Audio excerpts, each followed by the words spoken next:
So the King calls for unity in the wake of riots. So the King has praised Britain's community spirit in the face of the riots. He said he really enjoyed watching them, and he hopes everybody had fun. No, I mean, I think he's coming out to condemn them. I mean, it's a bit late, isn't he?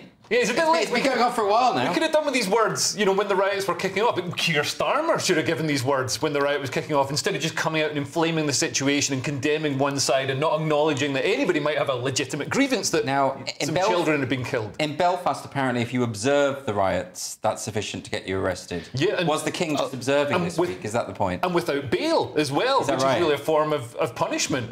Considering Hugh Edwards got bail to return home and bury whatever else he's got in his garden. Sorry, if you're just observing, watching in the streets, yes. Not even if you like throw a can through a window, if you're just standing there, yes. But that's insane. And does the person... I mean, obviously you shouldn't be rioting, but to watch... Does the person who's observing that person who's observing, did they get in trouble as well? Ad infinitum. So what worries me about all of this is they seem to be introducing a lot of new rules. We all knew what the rules were, right? So if you break the law, you get prosecuted, Absolutely. Which I'm all for. I think if you're going to cause riots and smash stuff up, you should be prosecuted. I think if you're walking by... Unless it's for BLM. I mean, if like somebody's killed... if somebody's killed a black criminal in another country...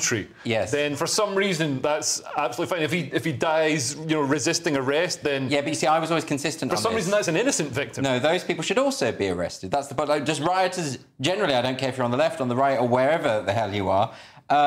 But we all knew what the rules were, and now they're talking about sort of revising various online safety bill, you know, nonsense, and they're talking about you can get arrested if you go to the bingo and you walk past. Yeah, creeping authoritarianism. I mean, it really, I think something very sinister is happening now. Yeah, and it feels like the way that they're showing people's faces and names. I think when they've just been arrested, before they've been charged, and they're rushing through, they're doing these 24-hour courts, so they rush through the sentencing and everything. So the person doesn't have time to brief a solicitor or prepare a defence or anything like that. Delete their internet history, like it's... Well, I think there will be a lot of appeals against these sentences because, you know, 3 years for posting nasty stuff on Facebook. I mean, yeah, they shouldn't. Their wallies shouldn't be posting nasty stuff, shouldn't be inciting any violence or anything like that. That's obviously a terrible thing to do. But considering some of the sentences the same police forces, the same judges have handed out to you know, sex offenders and stuff like that. I mean, it's ridiculous. It's another example of two-tier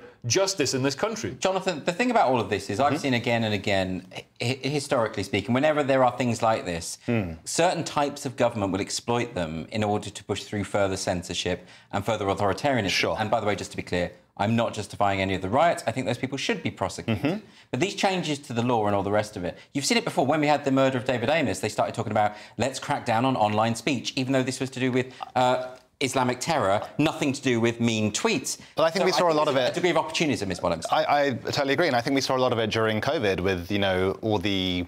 wasn't this originally brought in to try and quell that misinformation during the COVID era? Like, and then Rishi said no. I can't fully remember. It's a long time ago. I was on a lot of drugs. But yeah, there does seem to be this creeping authoritarianism, and it will never waste a good crisis.